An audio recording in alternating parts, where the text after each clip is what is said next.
Hey everyone, welcome back and happy, Sunday. All right, guys. Well, tomorrow we have hot, messy topics, so don't forget about that. And we did post our members only live following our trip to New York City. It was almost an hour, so it was a long live, but I hope you guys enjoyed it. We really covered every single detail behind what our trip looked like, and I have so much fun kind of taking you guys behind the scenes. And you guys know that we're gearing up for BravoCon, which means we have a lot more of that coming up. But we're not back to talk about that. No. We're back to talk about Denise Richards, Sutton Strake, everything in between. We have permanent restraining orders and all kinds of ish. So if you guys haven't already, go ahead, pop off in the comment section, smash the like button. If you're not subscribed, get subscribed, and let's jump right in.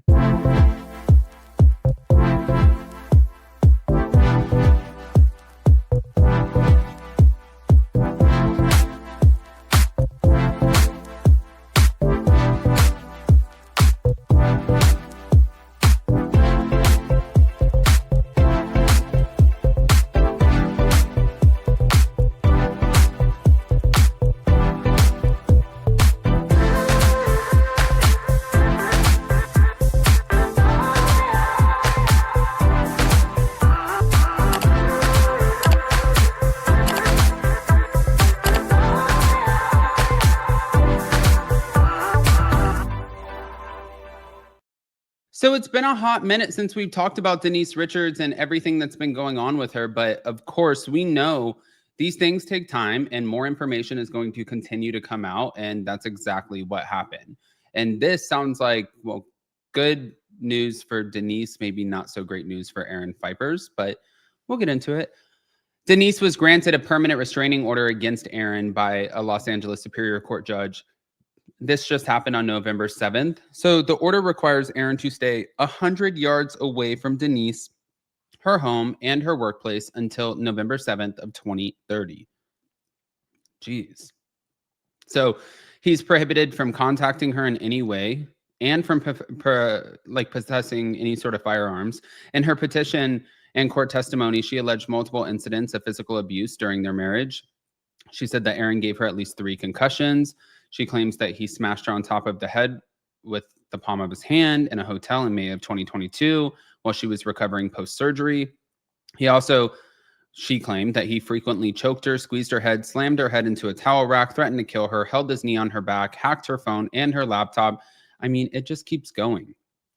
So just to kind of give you guys an update, he has denied all of these abuse allegations, calling them completely false and deeply hurtful. But even one of Aaron's cousins, Kathleen McAllister, she testified that she witnessed Aaron hit Denise back in January of 2022 outside of his wellness center, leaving her with a black eye. So the permanent order builds on the temporary restraining order that was granted back in July of 2025. I think that, I'm hopeful. You know what's sad about like these restraining orders? And I'm going to play actually Kiki Monique. She ended up going to the court and getting like the realty. So I'm excited about that. But what's sad about these restraining orders is that there's so many times, whether it's like a man or a woman who's trying to get them, and people say, oh, well, like till they actually hurt you, we can't really do anything. And it's like, wait, what? So until this person actually delivers on like their crazy promises that they're going to cause me bodily harm, you can't do anything. I think that the system is a little flawed in that way, to be honest with you, because I remember multiple times where my mom was trying to get restraining orders against like different crazy men who would show up to our house with weapons and all kinds of things. So I don't think that that's a cool way to go about it. But hold on, let me just play what Kiki had to say. Go on, Kiki. Denise Richards has won in court. She's been granted a 5-year restraining order against her ex, Aaron Phypers. I just left the courtroom. The judge issued his ruling. The restraining order will not expire until November 7th, 2030 at midnight. And as a part of this restraining order, there are several things that Aaron will have to follow. One of the orders is that Aaron will have to turn over the laptop that Denise said that he stole from her. Now, Aaron is still claiming he doesn't have possession of this laptop, but the judge issued, if you have this laptop, you need to return it forthwith. He also said that Aaron is not to post or provide to the media any of the texts or the photographs that are part of those texts. You know, a big part of this case is that there were these intimate messages and photographs that were sent to the media. Now, the judge did say that Aaron has a First Amendment right to make comments. However, he said that now that the court has found that his posts are harassment, the judge can restrict those posts.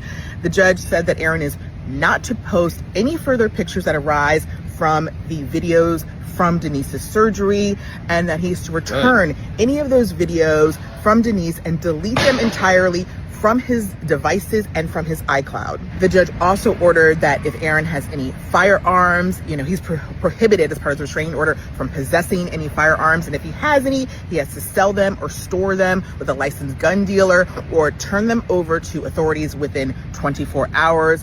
Obviously, as part of the restraining order, he cannot abuse Denise in any manner, and he has to stay at least 100 yards away from her home, her job, and her car. Now, Aaron's attorney's biggest concern about this order was how it could impact Aaron's immigration status. He said, this restraining order could lead to a possible deportation. He said it could also impact Aaron's spousal support. The judge basically said, I'm taking no position at all on how this impacts spousal support. The law is the law. So, will this affect Aaron's immigration status? Will it affect his spousal support? That will be determined in another case. Obviously, keep following for any more updates, but as of now, we at least have a ruling on this restraining order, 5 years. Denise Richards has... Oh my God. Okay. Well, a huge thank you to Kiki for even covering that. Like, that's amazing. And Kiki's going to be also hosting a panel at BravoCon. So she's not only boots on the ground, but she's going to be boots on the ground at BravoCon. So, all right, go on, Kiki. But I didn't want to just leave it there. And I do want to hear what you guys have to say about this whole temporary restraining order becoming permanent. But it looks like there's not just one Beverly Hills housewife or former housewife, even though Sutton's not a former, who's dealing with shit. Sutton Strake, we know she was married to Christian Strake from 2000 until their divorce in 2016. So they have 3 children, Porter, Philip, and James.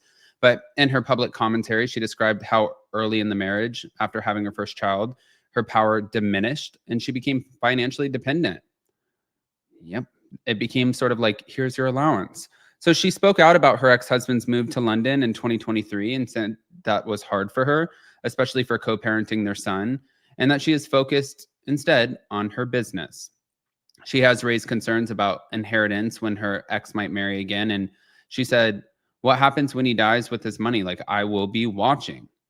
Now, this is a little bit weird because I guess they're saying that he kind of wants her to drop his last name. I don't know what's going to happen with that, but I want to hear what you guys think. Again, happy Sunday, guys. Tomorrow is Monday. We have hot, messy topics, and then we are gearing up for BravoCon.